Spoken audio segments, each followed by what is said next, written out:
Are the Denver Broncos finally ready to reclaim their place among the NFL elite? Or are they becoming the most mentally tough team in football? Broncos Country, Christmas night in Denver didn't just deliver a win, it delivered a statement. A statement about resilience. A statement about belief. And a statement that the Denver Broncos are no longer chasing relevance. They're setting the standard.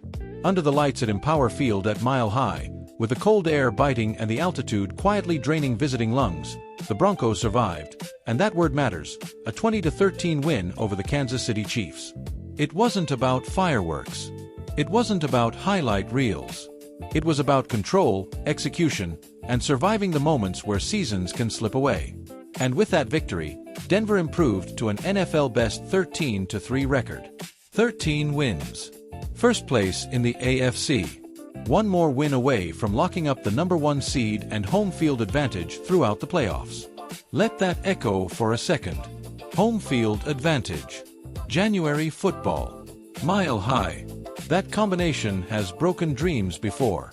Here's the jaw-dropping stat that defines this season. 11 of Denver's 13 wins have come by one score, 8 points or fewer. That ties the all-time NFL record. The only other teams to do it: the 2022 Vikings and the 2024 Chiefs. And here's the irony. The Broncos are now doing to the league exactly what Kansas City did last year. This is not luck. This is not coincidence. This is composure. Now, let's address the elephant in the room. Kansas City didn't have Patrick Mahomes. The Chiefs were already eliminated from playoff contention. But rivalry games don't care about excuses. They don't care about standings. They don't care about injuries. When Denver and Kansas City meet, especially under the national spotlight, every snap carries weight. And the Chiefs pushed Denver to the edge. Again. That's what makes this Broncos team fascinating. They don't dominate teams. They outlast them. They don't overwhelm opponents early, they suffocate them late. When the fourth quarter hits and the margin tightens, Denver doesn't blink. At the center of it all is Bo Nix, a second-year quarterback who continues to grow in real time. The quarterback, for casual fans, is the offensive leader, the decision-maker on every play. And Nix plays the position with a calm that can't be coached. He doesn't chase chaos. He manages it. Against Kansas City, Nix didn't force throws. He didn't play hero ball. He took what the defense gave him, extended drives, and protected the football. That's winning football in December. That's playoff football. Offensively, Denver leaned on timing, rhythm, and efficiency. Short to intermediate passes. Smart pre-snap reads. And when they entered the red zone, inside the opponent's 20-yard line, they didn't panic. Field position mattered. Clock control mattered. Every snap felt intentional. Defensively, this team showed its backbone. Pressure without reckless blitzing. Tight coverage on key downs. And when Kansas City threatened to swing momentum, Denver slammed the door shut. That bend-but-don't-break mentality has become this team's calling card.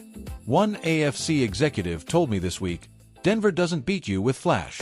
They beat you by forcing you to make the first mistake. That philosophy is deeply rooted in Broncos history. This is the franchise of John Elway, the ultimate competitor who dragged teams to Super Bowls through sheer will before finally lifting the Lombardi Trophy in the late 90s. This is the team that rode Terrell Davis to back-to-back championships in 1997 and 1998, punishing defenses with zone runs that became legendary. This is also the organization that welcomed Peyton Manning, watched him deliver one of the most prolific passing seasons in NFL history, and then saw him ride off into the sunset with a Super Bowl 50 victory in 2015. Defense has always been sacred in Denver. From the lockdown coverage of Champ Bailey to the relentless edge pressure of Von Miller, championships here have always required toughness on both sides of the ball. This current roster may not have the star power of those legendary teams, yet, but what it has is unity. Belief, and a shared understanding of situational football. Statistically, the comparison to Kansas City last season is impossible to ignore. The 2024 Chiefs went 15-2, winning 11 one-score games. Critics called it unsustainable. All they did was reach another Super Bowl. This season, the script flipped. Kansas City is 1-8 in one-score games, sitting at 6-10 overall, headed for its first losing season in 13 years. Denver took that blueprint and perfected it. A former NFL defensive coordinator put it best: close games expose frauds. Denver isn't one. Now, all eyes turn to Week 18. The Broncos can secure the AFC's top seed with a win over the Los Angeles Chargers. Simple math. Brutal reality. Bo Nix is 0-3 against the Chargers. Los Angeles swept Denver last season. And earlier this year, they ripped victory away with 10 points in the final 3 minutes, winning on a last-second field goal. That loss still burns. And that's exactly why this matchup matters. Assuming the Chargers beat Houston, Week 18 becomes a playoff game before the playoffs.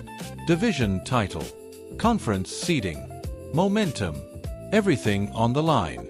This is where young quarterbacks grow up. This is where franchises reveal who they really are. Nick said after the win, "This is why you play football. You want the moment. You want the pressure. You want it loud." And loud is what Denver does best. Empower Field at Mile High isn't just a stadium. It's a weapon. The altitude drains opponents late. The crowd feeds off every stop, every third down, every second that ticks away. Chiefs, Raiders, Chargers. No AFC West rivalry comes easy, and Broncos Country wouldn't want it any other way. So what does all of this mean? It means Denver is no longer rebuilding. It means back-to-back playoff appearances for the first time since the Manning era. It means this team is dangerous, not because it overwhelms you, but because it refuses to break. January football isn't about style points. It's about survival. And right now, no one survives better than the Denver Broncos. Broncos Country, buckle up. The road ahead is narrow, loud, and unforgiving, and this team is right where it wants to be.